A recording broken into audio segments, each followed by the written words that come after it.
इसे कहते हैं कि सावन की जबरदस्त शुरुआत।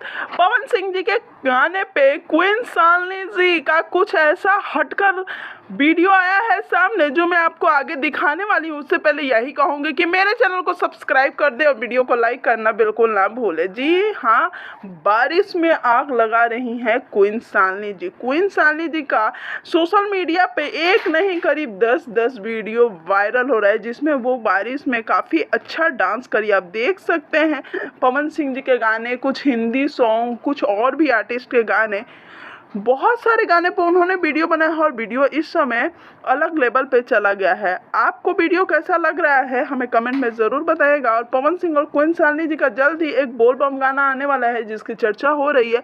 तो जैसे ही कोई अपडेट मिलती है आप तक लेकर आऊँगी। उससे पहले यही कहूँगी कि इस वीडियो को लाइक ज़रूर करें और शेयर ज़रूर करें, क्योंकि हमारी शालिनी जी ने तो कमाल कर दिया। वीडियो को लाइक ज़रूर